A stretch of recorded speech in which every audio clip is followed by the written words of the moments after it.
Sudan, one of Africa's biggest countries, formally gained independence from the British in 1956.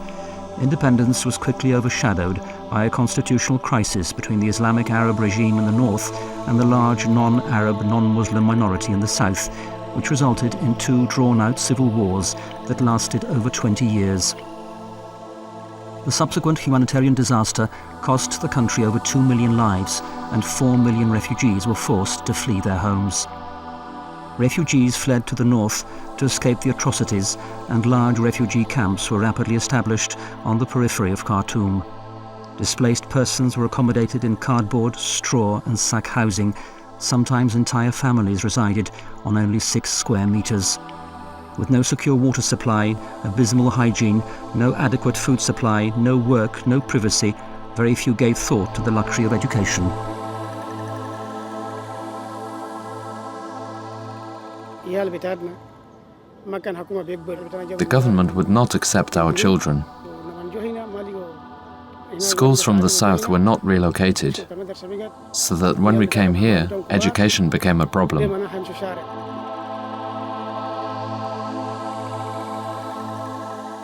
The government was not there to help these children. It was not opening schools for them. The church was practically, at that time, taking care of all the other needs of these people.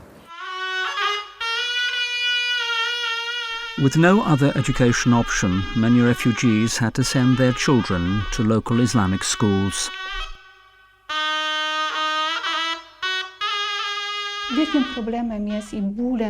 It is a great problem for us, and very painful, that our children have to attend state schools and be subjected to Islamization.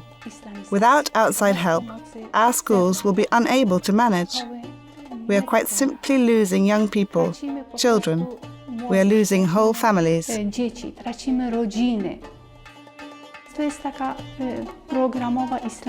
a form of programized Islamization.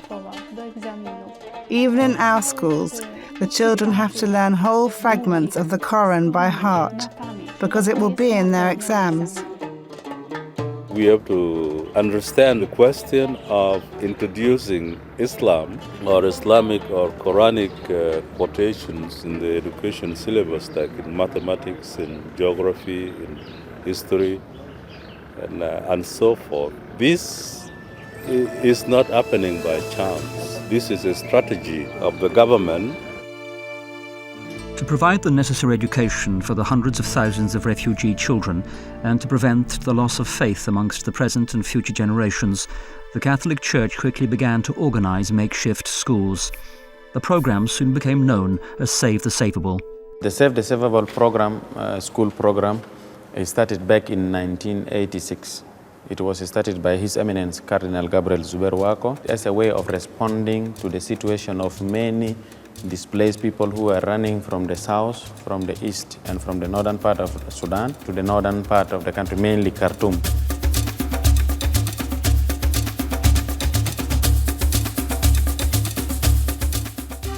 Thanks to the financial support of international charitable organizations such as Aid to the Church in Need, the local church had the necessary financial resources enabling it to set up and run schools.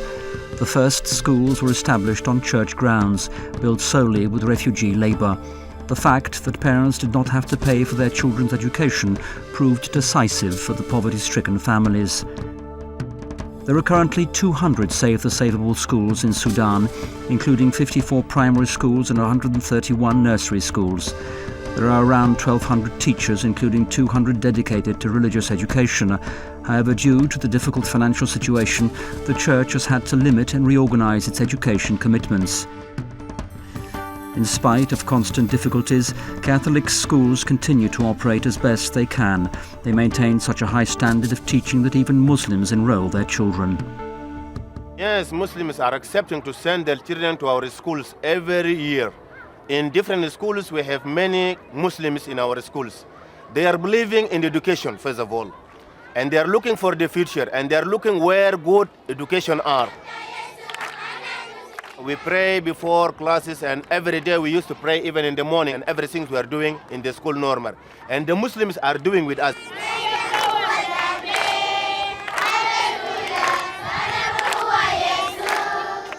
What distinguishes the Save the Saveable programme is the fact that it also provides an opportunity for adult education for those parents who, because of the need to support their families, were unable to complete their schooling when they were young. I joined the school for a number of reasons. Firstly, circumstances prevented one from studying in the morning. Apart from that, one can go to work in the morning. Secondly, it's cheap, less than a state school. Thirdly, a Catholic education is assured. If I finish the school, I will go to university to study nursing.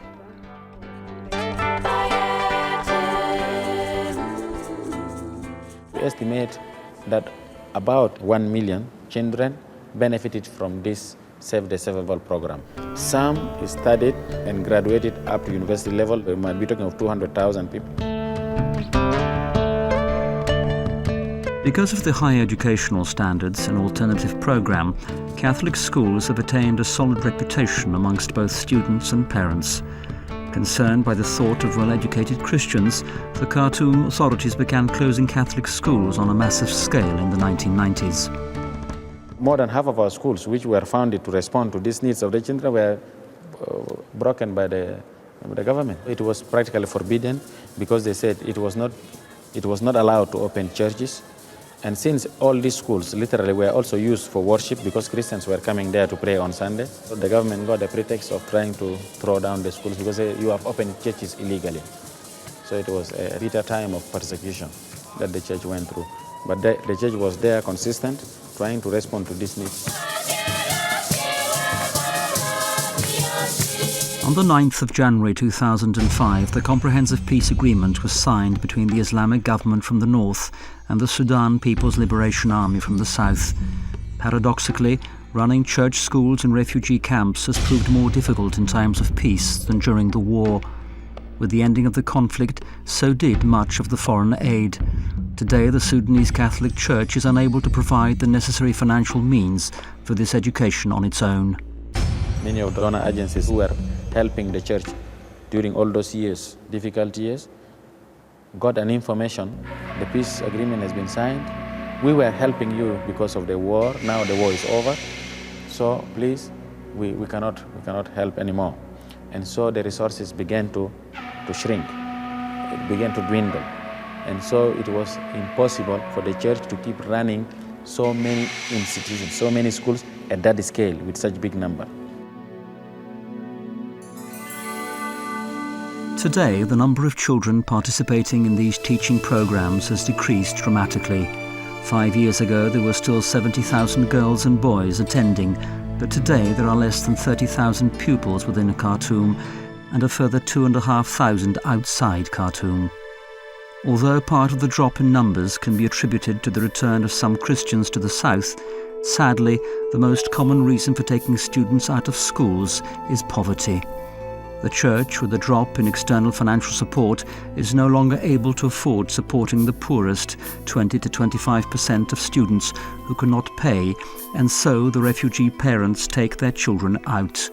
Schools are now being closed, not by the Muslim authorities, but by a local church, unable to continue to serve.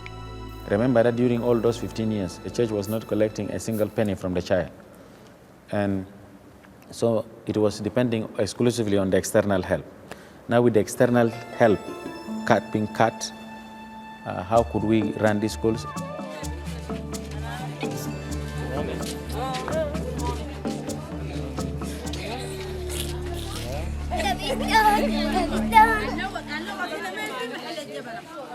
Without this Save the Saveable program, believe me, I do not know where else could our displaced people have been taught.